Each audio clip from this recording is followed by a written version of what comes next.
إن الحمد لله حمدا كثيرا طيبا مباركا فيه، نحمده على جزيل نعمائه ونشكره على جميل آلائه.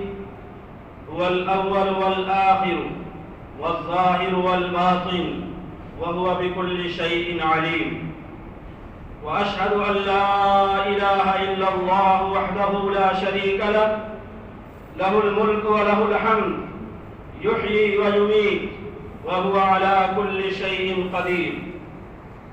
وأشهد أن سيدنا محمدًا عبده ورسوله صلى الله عليه وعلى آله وأصحابه وأزواجه وذرياته وأهل بيته ومن تبعهم بإحسان إلى يوم الدين. أما بعد، فيا أيها الإخوة المؤمنون، أوصيكم ونفسي بتقوى الله عز وجل، لأن الله عز وجل يقول: ولقد وصينا الذين أوتوا الكتاب من قبلكم وإياكم أن اتقوا الله. وأوصيكم ونفسي بتعلم العلوم الإسلامية، ولا سيما العلم الشرعي، لأن الله عز وجل يقول: وما كان المؤمنون لينفروا كافة فلولا نفر من كل فرقة منهم طائفة ليتفقهوا في الدين ولينذروا قومهم إذا رجعوا إليهم لعلهم يحذرون. أيها الإخوة المؤمنون، خلق الله عز وجل الإنسان وآتاه أدوات العلم والمعرفة، فالعلم والمعرفة منحة من الله جليلة ونعمة من الله عظيمة، والعلم أكبر منة امتن الله عز وجل بها على الإنسان بعد الإسلام والإيمان. فالعلم ليس شرفا جليلا ومفخرة عالية فحسب، بل العلم شرط أساسي لصحة العقيدة والعمل. وقد فضل الله سبحانه وتعالى سيدنا آدم عليه الصلاة والسلام على الملائكة بالعلم، وبعث الله محمدا صلى الله عليه وآله وسلم وأنزل عليه الكتاب والحكمة وعلمه ما لم يكن يعلم، وكان فضل الله عليه عظيما. أيها الإخوة المؤمنون، إن غاية الوجود البشري هي العبادة والخضوع لأوامر الله عز وجل، وهذه الغاية لا تتحقق إلا بالعلم الشرعي. ففي العلم الشرعي العقيدة والعبادة والسلوك، والعلم الشرعي الأخلاق والمعاملات والسياسة، العلم الشرعي الحلال والحرام والحسن والقبيح والمباح وغير المباح. وقد جعل الله عز وجل هذا العلم عظيما وكبيرا. وقد ذهب بعض أهل العلم إلى أن العلم علمان: علم الأديان وعلم الأبدان، لكن علم الأديان أولى وأهم، ذلك لأن الناس يحتاجون إلى علم الأديان أكثر إلى علم الأبدان.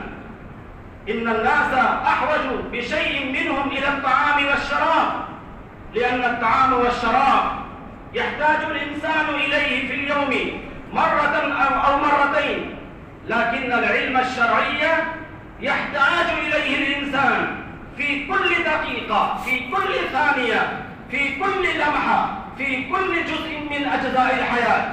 فلا يمكن أن يستغني الإنسان عن العلم الشرعي.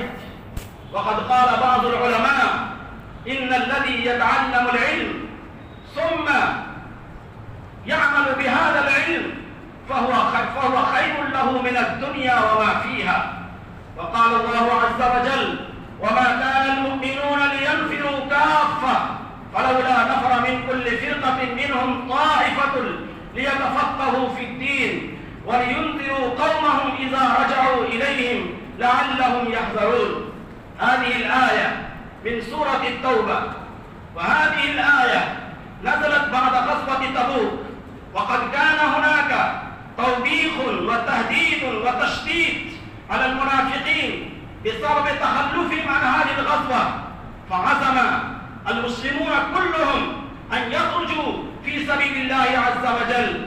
فقال الله عز وجل: وما كان المؤمنون لينفروا كافة، أي لا ينبغي للمسلمين والمؤمنين أن ينفروا أو يخرجوا في سبيل الله عز وجل كاملين أو جماعات وزرافات، بل لابد أن تكون هناك جماعة لأهل العلم، أن تكون هناك جماعة للمجاهدين وأمثال ذلك. فيستفاد من هذه الآية وجوب طلب العلم، والثاني التفقه في الدين، التبصر في الدين، التعمق في الدين، وهو فرض كفاية على الأمة. والثالث إبلاغ العلم إلى من لا يعرفون. أيها الإخوة المؤمنون، كيف لا يكون العلم الشرعي أولى وأهم؟ فقد ارتبطت بهذا العلم الحياة الأبدية، ارتبطت بهذا العلم النجاة الدائمة، ارتبط بهذا العلم الفلاح في الدنيا والآخرة. وقد وصى الله سبحانه وتعالى نوحا وإبراهيم وموسى وعيسى، قال سبحانه وتعالى: شرع لكم من الدين ما وصى به نوحا والذي أوحينا إليك وما وصينا به إبراهيم وموسى وعيسى أن أقيموا الدين ولا تتفرقوا فيه. وقد وصى يعقوب عليه الصلاة والسلام بنيه قبل موته: ما تعبدون من بعدي؟ قالوا: نعبد إلهك وإله آبائك إبراهيم وإسماعيل وإسحاق إلها واحدا ونحن له مسلمون. وأنتم قرأتم في سورة الكهف أن إهلاك نفس إنسانية أهون شيء على الله عز وجل من الإيمان والعلم الشرعي، وذلك في قصة موسى والخضر عليه الصلاة والسلام: وأما الغلام فكان أبواه مؤمنين فخشينا أن يرهقهما طغيانا وكفرا فأردنا أن يبدلهما ربهما خيرا منه زكاة وأقرب رحمة. هكذا الله عز وجل جعل العلم الشرعي والإيمان الصحيح قبل كل شيء. فيا أيها الإخوة المؤمنون، المؤمن لا يكون مؤمنا إلا أن يكون عالما، إلا أن يكون متعلما، إلا أن يكون محبا، إلا أن يكون مستمعا، لأن أساس الإسلام، أساس الدين، أساس الإيمان هو العلم. فقد أكد الله سبحانه وتعالى في القرآن الكريم بتأكيدات بالغة على نيل هذا العلم. فينبغي لنا والحاجة كل الحاجة أن تكون أجيالنا متزينة بالعلم الشرعي ومتحلية بحلية الكتاب والسنة. في تلك الآمنة تتحقق العبودية الكاملة لله سبحانه وتعالى والانقياد الكامل لله سبحانه وتعالى.